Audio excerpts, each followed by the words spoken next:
വിളയിൽ ശ്രീ വേണുഗോപാൽ ഇവിടെ ഇന്നിപ്പോൾ പ്രത്യേക അന്വേഷണ സംഘം അവർ അന്വേഷണം ഏറ്റെടുക്കുമെന്ന് പ്രതീക്ഷിക്കണം.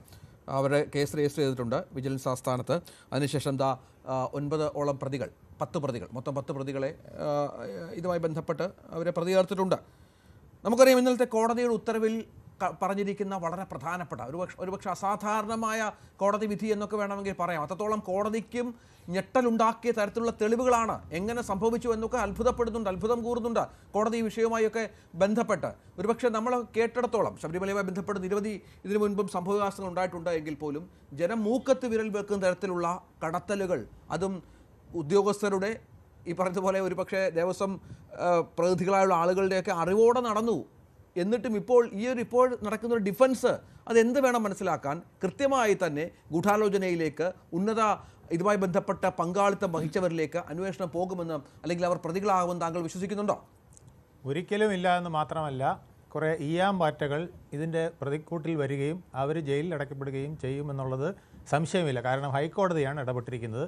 അപ്പോൾ അതിനകത്ത് നിസ്സാരമായിട്ട് പോവില്ല. ഇതിൽ കൊണ്ടുപോയ ഉണ്ണികൃഷ്ണൻ പോറ്റി അടക്കം, പിന്നെ ഇതിനകത്ത് ചെമ്പാണെന്നും സ്വർണം ചെമ്പാണെന്നും ചെമ്പ് സ്വർണ്ണമാണെന്നും ഒക്കെ എഴുതി കൊടുത്ത കുറേ ഉദ്യോഗസ്ഥന്മാരുണ്ട്.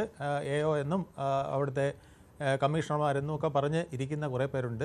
അവർക്കും ഇതിൽ ചിലപ്പോൾ പങ്ക് വന്നേക്കാം. ബാക്കി അതിൻ്റെ മുകളിലോട്ട് പോവില്ല. ഒന്നാമത്തെ കാര്യം, പോകാതിരിക്കാൻ ദേവസ്വം ബോർഡിൻ്റെ ബോർഡ് മീറ്റിങ്ങിൽ അങ്ങനെ ഒരു തീരുമാനമേ എടുത്തിട്ടില്ല എന്നുള്ളത് വിജിലൻസ് ഹൈക്കോടതിയിൽ കൊടുത്തു കഴിഞ്ഞു. അപ്പോൾ ദേവസ്വം ബോർഡിൻ്റെ മെമ്പറും അതിൻ്റെ മുകളിലോട്ടുള്ളവരും എല്ലാം ക്ലീനായി കഴിഞ്ഞു. അപ്പോൾ ഇനി താഴോട്ടുള്ളതിൽ ഇത് ചുമന്നുകൊണ്ട് പോയ ആൾ, ഇത് അഴിച്ചു കൊടുത്തയാൾ, ഇങ്ങനെയായിരിക്കും ഇത് പോകുന്നത്.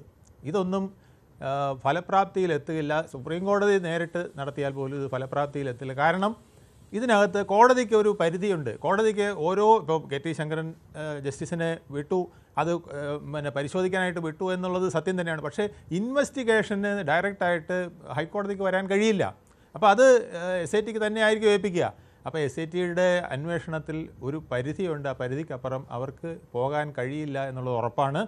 അതിൽ അവർ രേഖകളാണ് നോക്കുക, തെളിവുകൾ എന്ന് പറഞ്ഞ് രേഖകളാണ് എടുക്കുക. ആ രേഖകൾക്കപ്പുറം അവർ പോകാൻ സാധ്യതയില്ല. രേഖകൾക്കപ്പുറം പോകണമെങ്കിൽ ഒരു ഡിറ്റക്റ്റീവ് ഇൻവെസ്റ്റിഗേഷൻ തന്നെ നടത്തേണ്ടിയിരിക്കുന്നു. അതായത് ഇതിൻ്റെ പണം പോയ നാൾ വഴികൾ മൊത്തം സഞ്ചരിച്ച് എവിടെയൊക്കെ സഞ്ചരിച്ചിട്ടുണ്ട്, ആരുടെയൊക്കെ ബാങ്ക് അക്കൗണ്ടിലേക്ക് ഇതിൻ്റെ ബാക്കി ഭാഗങ്ങൾ പോയിട്ടുണ്ട് എന്നുള്ളത് വരെയുള്ള ഒരു ഡിറ്റക്റ്റീവ് ഇൻവെസ്റ്റിഗേഷൻ നടത്തണം. അതിന് ഈ SITക്ക് കഴിയുമോ എന്നുള്ളത് സംശയമാണ്. അതിൻ്റെ ADGP വളരെ മാന്യനായ വ്യക്തിയാണെന്ന് എനിക്കറിയാം. പക്ഷേ അതുകൊണ്ട് മാത്രം കാര്യമില്ല. അവരുടെയും കൈകൾ പലതും ബന്ധനസ്ഥനാണ്. ഹൈക്കോടതിയുടെ മേൽനോട്ടത്തിലാണെങ്കിൽ പോലും അവർക്കും ഒരുപാട് ലിമിറ്റേഷൻസ് ഇതിനകത്ത് വരാനാണ് സാധ്യത. ദേവസ്വം വിജിലൻസ് ഉദ്യോഗസ്ഥർ നൽകിയ പ്രാഥമികമായ തെളിവുകളുടെ അടിസ്ഥാനത്തിലാണ് ഇത്ര ഗുരുതരമായ പരാമർശങ്ങൾ ഉണ്ടായിരിക്കുന്നത്. ആ പരാമർശങ്ങൾ നമ്മൾ പറഞ്ഞതുപോലെ കോടതിക്ക് നേരിട്ട് പോയി കണ്ടെത്താൻ പറ്റില്ല. ഈ അന്വേഷണ വഴികളിൽ തെളിയുന്ന കാര്യങ്ങൾ അത് വളരെ കൃത്യമായി തന്നെ എല്ലാവരിലേക്കും എത്തുക എന്നുള്ളതാണ്. വിജിലൻസ് അങ്ങനെ ഇപ്പൊ ചാടിക്കറി കൊടുത്തത് തന്നെ എന്തുകൊണ്ടാണ്? അപ്പോൾ അത് ഒരു അയൺ കർട്ടൻ അവിടെ ഇട്ടിരിക്കുകയാണ്. അതായത് ഉദ്യോഗസ്ഥന്മാരിലേക്ക് മാത്രം നിൽക്കുന്നതും ദേവസ്വം ബോർഡിലെ മെമ്പർ, പ്രസിഡന്റ് മുതൽ മുകളിലോട്ടുള്ളവരുടെ ഭാഗത്തേക്ക് ഒന്നും വേണ്ട എന്നുള്ള വിധത്തിലേക്ക് ഒരു അയൺ കർട്ടൻ അവിടെ വന്നിരിക്കുകയാണ്. ഇനിയിപ്പോൾ അതിൽ എന്ത് അന്വേഷണമാണ് പോകാനുള്ളത്? ഒരു കാര്യം ഞാൻ പറയാം, സർക്കാർ ഈ പരിപാടി വെച്ച് അവസാനിപ്പിക്കേണ്ടതാണ്. കാരണം സർക്കാരിന് ഇപ്പോൾ ആധുനിക മാനേജ്മെൻറ്റ് സിസ്റ്റത്തിൽ സർക്കാർ എന്ന് പറയുന്നത് ട്രഷറി, പ്രധാനപ്പെട്ട അഡ്മിനിസ്ട്രേറ്റീവ് ആക്ടിവിറ്റീസ്, പിന്നെ പോലീസ്, ഇന്ത്യ ഗവൺമെൻറ് ആണെങ്കിൽ പട്ടാളം, ഇങ്ങനെയൊക്കെയുള്ള വളരെ ലിമിറ്റഡ് ആയിട്ട് കാര്യങ്ങളിലേക്ക് പോയിട്ട് ബാക്കി മുഴുവൻ പൊതുമേഖലാ മറ്റ് സെക്ടറുകളിലേക്ക് വിട്ടുകൊടുക്കുകയാണ് ചെയ്യുന്നത്. ഇവിടെ സർക്കാർ നടത്തുന്നത് എല്ലാ കാര്യങ്ങളും നമ്മുടെ സർക്കാർ ഏറ്റെടുത്ത് നടത്തുന്ന അവസ്ഥ വരുന്നത് കൊണ്ടാണ് ഇതുണ്ടാകുന്നത്. ഇത് ഒരിക്കലും ഒന്നാമത്തെ കാര്യം, ഇതിൽ ഈ ആരാധനയെ സംബന്ധിച്ചുള്ളത്, ആചാരങ്ങളെ സംബന്ധിച്ചുള്ള കാര്യങ്ങളൊന്നും സർക്കാർ നടത്തിയാൽ ശരിയാവില്ല. ചായ ഉണ്ടാക്കാൻ പറ്റുന്നില്ല സർക്കാരിന്. KTDC ഹോട്ടലിൽ നിന്നൊരു ചായ കുടിക്കുന്നതും തട്ടുകടയിൽ നിന്നൊരു ചായ കുടിക്കുന്നതും തമ്മിലുള്ള വ്യത്യാസം നമ്മൾ പറയില്ലേ? വിലയിലും വ്യത്യാസം, ക്വാളിറ്റിയിലും വ്യത്യാസം. ഇത് എന്തുകൊണ്ട് സംഭവിക്കുന്നു എന്ന് വെച്ചാൽ സർക്കാരിൽ അതിനൊക്കെ ലിമിറ്റേഷൻസ് ഉണ്ട്. കാരണം ഇതൊക്കെ സ്റ്റോക്ക് എടുക്കുക, സ്റ്റോക്ക് വയ്ക്കുക, എന്നിട്ട് അത് അളവെടുക്കുക, അളവനുസരിച്ച് ഒഴിക്കുക, കൊടുക്കുക, ഇങ്ങനെയൊക്കെ പറയുമ്പോൾ ഒരുപാട് പ്രശ്നങ്ങൾ വരും. ഈ പ്രശ്നങ്ങൾ ഈ ദേവസ്വം ബോർഡിനുമുണ്ട്. ദേവസ്വം ബോർഡിൽ ഇപ്പോൾ എല്ലാവരും പറയുന്നുണ്ട് 44 കിലോ സ്വർണ്ണം. അത് വിജയ് മല്യ കൊടുത്ത ആ റെക്കോർഡ് ഉള്ളതുകൊണ്ടാണ്. അവിടെ 440 കിലോയും അല്ല, 4000 കിലോയും അല്ല, അതിലധികം സ്വർണം ഈ കാലഘട്ടങ്ങളിലൊക്കെ വന്നു. അത് എവിടെയുണ്ട്, ഏത് റെക്കോർഡിലുണ്ട്? വന്നു പോയിട്ടുണ്ട്. കാരണം അവിടെ വരുന്ന ഭക്തൻ 8 പിടി 10 പിടിയുള്ള മാല സ്വാമിയെ ശരണയ്യപ്പ എന്ന് പറഞ്ഞുകൊണ്ട് എടുത്ത് എറിഞ്ഞു കൊടുക്കുകയാണ് വിഗ്രഹത്തിന്റെ നേരെ. മോതിരം എടുത്ത് എറിഞ്ഞു കൊടുക്കുകയാണ്, രത്നങ്ങൾ ഇഷ്ടം പോലെ എടുത്ത് എറിഞ്ഞാണ്, സ്വർണ്ണ കിഴി കെട്ടി എറിയുകയാണ്. ഇതൊക്കെ എവിടെ പോയി? ഇതൊക്കെ ഏത് റെക്കോർഡിലുണ്ട്? ഈ ആരുടെ കയ്യിലാണ് ഇതിരിക്കുന്നത്? അപ്പൊ നമ്മളിപ്പോ 44 കിലോയിൽ നിന്നാണ് കളിക്കുന്നത്. അത് കാരണം എന്തുകൊണ്ടാണ്? വിജയ് മല്യ എന്ന് പറഞ്ഞ ഒരാള് ഇതിങ്ങനെ പതിക്കുന്നതിനായിട്ട് പ്രത്യേകമായിട്ട് കൊടുത്തത് കൊണ്ട് ആ ഒരു റെക്കോർഡ് അവിടെ ഉള്ളതുകൊണ്ടാണ്. ഇല്ലെങ്കിൽ ഇതുപോലും കാണില്ല. വിജയ് മല്യ കോയിനായിട്ട് അവിടെ ഇട്ടെങ്കിൽ അതും ഇപ്പം സ്വാഹായനെ. അത് മാത്രമല്ല, ഇപ്പോൾ ഈ പുറത്തു വരുന്നത് ഈ നമ്മളിപ്പോൾ ശബരിമലയുമായിട്ട് ബന്ധപ്പെട്ട ചർച്ചയാണെങ്കിൽ പോലും കേരളത്തിലെ മറ്റ് നിരവധി ക്ഷേത്രങ്ങളിൽ നടക്കുന്ന കൊള്ളകൾ, അതുമായി ബന്ധപ്പെട്ട കണക്കുകൾ ഓരോ ദിവസവും പുറത്തു വരികയാണ്. മാധ്യമങ്ങളിലേക്ക് അന്വേഷണത്തിൽ ഭക്തരുടെയൊക്കെ പരാതി പല സ്ഥലങ്ങളിലും പൊങ്ങി വരികയാണ്. അങ്ങനെ കുത്തഴിഞ്ഞ ഒരു സംവിധാനമായി മൊത്തത്തിൽ ഇത് മാറി എന്നുള്ളതാണല്ലോ. കുത്തഴിഞ്ഞ സംവിധാനം സർക്കാരിലാണെങ്കിൽ കുത്തഴിഞ്ഞ സംവിധാനം ആവുമല്ലോ. നമ്മുടെ സർക്കാരിൽ എങ്ങനെയാണ്? സർക്കാരിലെല്ലാം ചെയ്യുന്നത് എങ്ങനെയാണ്? ഒരു കോൺട്രാക്ടർ ഏൽപ്പിക്കല്ലേ ഇന്ന്. ഇപ്പോൾ PWD പോലും ഡയറക്റ്റ് ആയിട്ട് ഒരു കാര്യം ചെയ്യുന്നല്ലോ. പാലം ഉണ്ടാക്കുന്നതും റോഡ് ഉണ്ടാക്കുന്നതും എല്ലാം കോൺട്രാക്ടറാണ്. അപ്പോൾ കോൺട്രാക്ടർക്കും ഉദ്യോഗസ്ഥനും രാഷ്ട്രീയ നേതൃത്വത്തിനും ഇടയിൽ നടക്കുന്ന ട്രാൻസാക്ഷനുകൾ എന്തൊക്കെയാണ്? ഇതിൽ എന്തെങ്കിലും പ്രശ്നം വന്നാൽ ആരാണ് പിടിക്കപ്പെടുന്നത്? എഞ്ചിനീയർ, PWD എഞ്ചിനീയറാണ് പിടിക്കപ്പെടുന്നത്. കാരണം എന്താ പറയുക, അയാളാണ് ഇത് ഒപ്പിട്ട് കൊടുക്കുന്നത്. അപ്പോൾ രേഖ അയാളുടെ പേരിലേ ഉള്ളൂ. അത് മുകളിലോട്ട് പോകില്ല.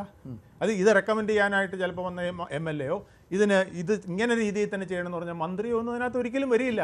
കാരണം ഫോൺ വിളിച്ചായിരിക്കും പറഞ്ഞിരിക്കുന്നത്, അല്ലെങ്കിൽ ചിലപ്പോൾ മുഖത്തോട് മുഖം നോക്കി നേരിട്ട് രഹസ്യമായിട്ടായിരിക്കും പറഞ്ഞിരിക്കുന്നത്. അതൊന്നും റെക്കോർഡിലില്ല. ADGP അല്ല, സാക്ഷാൽ DGP അന്വേഷിച്ചാലും ഇത്തരം കാര്യങ്ങളൊന്നും ഒരിക്കലും രംഗത്ത് വരികയില്ല, വെളിച്ചത്ത് വരികയില്ല.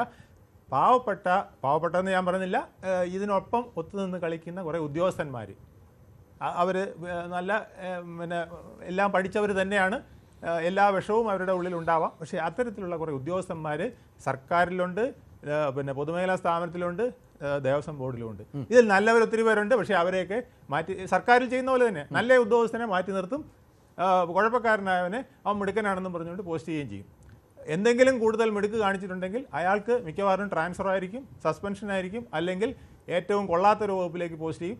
അവിടെ പോസ്റ്റ് ചെയ്യുന്നതിന് കോടതി വിധി വാങ്ങിച്ചുകൊണ്ട് വരുമ്പം അതിനേക്കാൾ മോശമായ സ്ഥലത്തേക്ക് പോസ്റ്റ് ചെയ്യും. ഇതൊക്കെയാണ് നടക്കുന്നത് സർക്കാരിൽ തന്നെ. സെക്രട്ടേറിയറ്റിൽ നടക്കുന്നത് ഇതാണ്, വകുപ്പുകളിൽ നടക്കുന്നത് ഇതാണ്. പിന്നെ ദേവസ്വം ബോർഡിൽ ഒരു ഓട്ടോണമസ് ബോഡി എന്നാണ് പറയുന്നത്.